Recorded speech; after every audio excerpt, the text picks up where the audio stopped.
बिस्मिल्लाहिर्रहमानिर्रहीम इय्याका नअबुदु व इय्याका नस्तईन। मैं जनाब सैयद तस्लीम दरशा और मेरे साथ चौधरी तारिक साहब हैं।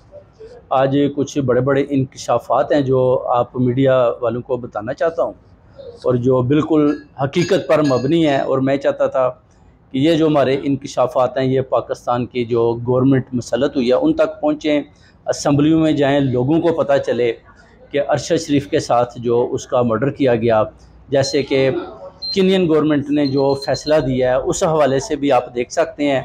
उन्होंने भी जो अंदिया दे दिया वो भी आप देख सकते हैं कि कौन कौन उनको कत्ल करवाने में मुलव्वस था। इसी तरह थोड़ा सा अपना तारुफ कराइए, आप कौन थे और किस तरीके से आप इस केस में इन्वॉल्व हुए, क्या हुआ तो बताएंगे? जी, असल में मैं आपको पता होगा कि पहले मैंने अरशद शरीफ का जब केस करवाया था उस वक़्त मैं पाकिस्तान मुस्लिम लीग नून का मैं तर्जमान था। और जब अरशद शरीफ का मर्डर हुआ तो फिर मैंने मीडिया को, लोगों को बताया कि अरशद शरीफ को कत्ल करवाने में कौन कौन लोग शामिल हैं। तो उस हवाले से आपने देखा होगा मुझे काफ़ी लोगों ने जो मेरी आवाज़ वो दूर दूर तक पहुंची और SO50 ने भी काफ़ी दौड़ लगाई, मगर आपको पता ही है मरीम नवाज़ और नवाज शरीफ इधर से भागकर पाकिस्तान की तरफ चले गए। अच्छा सर, आपको केनियन गवर्नमेंट की तरफ से जो फ़ोन आया या जो उन्होंने आपसे इंटरव्यू किया उस हवाले से बताएं कि क्या अपडेट्स? आज का आपका प्रेस कॉन्फ्रेंस करने का मकसद क्या है बेसिकली, वो जरा देखिए जी, मुझे जो केनियन जो गवर्नमेंट है उधर से अपना public of the prosecution director है जो उधर की, उसकी कॉल आई थी सुबह। मेरी उनके साथ कोई आधा घंटा बात हुई। उन्होंने मुझे पूछा जी कि आपने भी लंदन में केस रजिस्टर करवाया हुआ है, तो हमने जो फ़ैसला दिया हम चाहते हैं कि इसको इंटरनेशनल सतह पर लेकर जाएं। और आपने जो स्टेटमेंट दी है उसमें वीडियो के हवाले से उन्होंने पूछा जो मरीम नवाज़ के फ़ोन में मैंने बताई थी कि अरशद शरीफ को जो कत्ल कर रहे थे उस पर तशद्दुद कर रहे थे।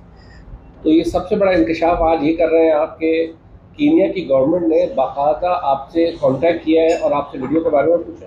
जी, director of the public prosecution ने मेरे साथ रब्ता किया कल और मेरी उनसे आधा घंटा बात हुई और उन्होंने बोला जी कि आपकी स्टेटमेंट केनियन एम्बेसी में आपको हम बुलाएंगे, उधर आपका इंटरव्यू करेंगे और जो पुलिस की स्टेटमेंट है वो भी आपने उधर साथ ही लेकर आनी है। और जो अभी आपका यूके के अंदर केस चल रहा है उसके बारे में तारिक साहब आप भी इनके साथ इन्वॉल्व रहे हैं, क्या उसकी क्या देखिए, बेसिकली जो पुलिस का केस है, जैसे आप सब लोग जानते हैं कि SO15 काउंटर टेररिज्म कमांड जो है वो इसकी इन्वेस्टिगेशन कर रहा है। और यहाँ कुछ लोग जो है वो बातें कर रहे हैं कि जी केस जो है वो ख़त्म हो गया। मैं उन्हें ये बताना चाहूँगा कि केस ख़त्म बिल्कुल नहीं हुआ, matter is still under investigation.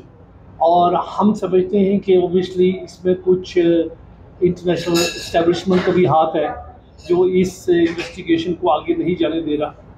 और हमारे वकील साहब जो है मेहताब अजीज़ साहब वो भी लगे हुए, और अगर हमें इसमें सही तरह कामयाबी नहीं हुई, अगर हमने फील किया कि ये इन्वेस्टिगेशन जो है ये इम्पार्शल नहीं है, तो फिर हम पुलिस के ख़िलाफ़ जो है ना डायरेक्टर और प्रोफेशनल स्टैंडर्ड और independent office of police conduct में उनके ख़िलाफ़ हम एक कंप्लेंट दर्ज करवाएंगे। मगर जहाँ तक हमें मालूम है कि case is still under investigation.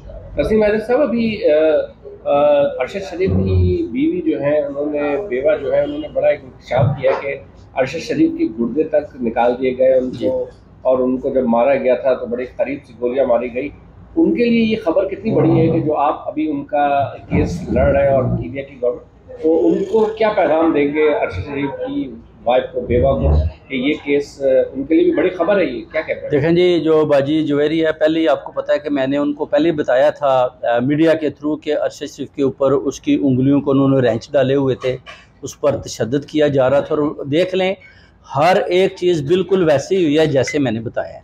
और अभी केनियन गवर्नमेंट ने भी वो जो डिसीजन दिया उसमें भी आप देख सकते हैं कि अरशद शरीफ को भरपूर तरीके से इंसाफ दिया। और इंशाल्लाह बाजी जुवेरिया को पैगाम देते हैं कि आप फिक्र ना करें, हम इंशाल्लाह ताला इधर पूरी कोशिश कर रहे हैं कि इस केस को इंटरनेशनल लेवल पर हम फाइट करें। उसके बाद जनरल आसम मुनीर साहब को और अपना चीफ जस्टिस काजी फाइज साहब को पैगाम देते हैं कि आप मरीम नवाज़, नवाज शरीफ और शहबाज शरीफ की गिरफ़्तारी के ऑर्डर जारी करें, इनको गिरफ़्तार करें, इनका जिस्मानी रिमांड हासिल करें, इनको जुडिशल करके आप जो है ना जेल के अंदर बंद करें। उसके बाद फ़ैसला जो है ना वो कोर्ट करे, क्योंकि सबको पता है कि अरशद शरीफ को कत्ल किस किस ने करवाया है। और ये सब आप देख सकते हैं कि अभी सारे जितने भी वो डोरे हैं ना वो सारी आप देखें कीनिया से मिलती हुई अभी जैसे मेरे साथ उन्होंने रब्ता किया, ये इनकी तरफ जा रही है। कुछ वीडियो के बारे में बताएंगे, वीडियो में था कि आपने क्या देखा?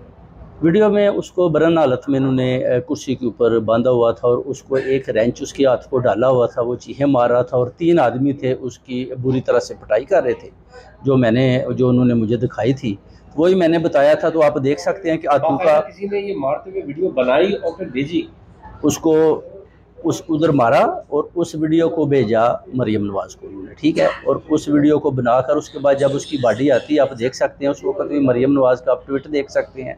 उसके बाद आप जो मैंने जिक्र किया उसके चारों नाखून उन्होंने निकाल लिए। अभी गुर्दा भी आप देख सकते हैं कि उनकी वाइफ जुवेरिया बाजी ने बताया कि उसका एक गुर्दा भी नहीं था। तो ये जो रेड वारंट है, ये जो इंटरनेशनल 2 ममालिक जो मिल जाते हैं, ये बहुत बड़ा इशू हो जाता है। तो अगर इस दफ़ा मरियम नवाज़ यूके वापस आई तो ये तो रेड वारंट हो गया, तो ये बड़ा खतरनाक हो सकता है। देखिए अभी मैं इसमें कुछ कहना चाहूँगा। देखिए जी, इनको जो कॉल आई थी वो आई थी office of the director of public prosecution Kenya से। उन्होंने इनसे आधा घंटा उन्होंने गुफ्तगू किए, इन्होंने अपना सारा उनको बताया एग्जैक्टली क्या क्या हुआ, और जो इन्होंने सेक्शन 9 की स्टेटमेंट जो पुलिस को दी थी उसी के सारा कॉन्टेक्स्ट उनको बताया। फिर उन्होंने इनसे ये कहा था कि हम आपसे अनकरीब जो है केनियन हाई कमीशन जो है वो आपसे रब्ता करेगा और आपको वहाँ जाकर अपना जो बयान है वहाँ कलम बंद करवाना पड़ेगा। और एक चीज़ उन्होंने और भी कही थी कि ये इन्वेस्टिगेशन जो है ना हम मज़ीद आगे लेके जा रहे हैं और ज़रूरत पड़ी तो हम रेड नोटिस इशू करेंगे, जो इसमें सस्पेक्ट होगा उसको हम कीनिया लेके जाएंगे। अगर बरतानिया की गवर्नमेंट ने उन पर एक्शन नहीं लिया, क्योंकि मर्डर जो है वो कीनिया में हुआ है, बेसिकली जो कंस्पिरेसी है वो यूके में हैच हुई है, तो हम यहाँ से उन बंदों को जो है ना एक्सट्राडाइट करके कीनिया लेके जाएंगे। और तस्लीम है साहब, अगर कोई आपको पता है पाकिस्तान के साथी इस टाइम पे इस चीज़ को ब्रेक नहीं करते, चीज़ें नहीं करते, अगर आपको लोग अपने शो में लेना चाहें और इस बारे में बात करना चाहें तो आप अवेलेबल हैं? इंशाल्लाह अवेलेबल है। मुझे आप देखें विनर से तसद्दुक़ गोरी साहब लेते थे, अभी उनकी डेथ हो गई, अल्लाह ताला उनको जन्नत फिरदौस में जगह फरमाए। वो मुझे लेते थे, तो बिल्कुल मैं अवेलेबल हूँ।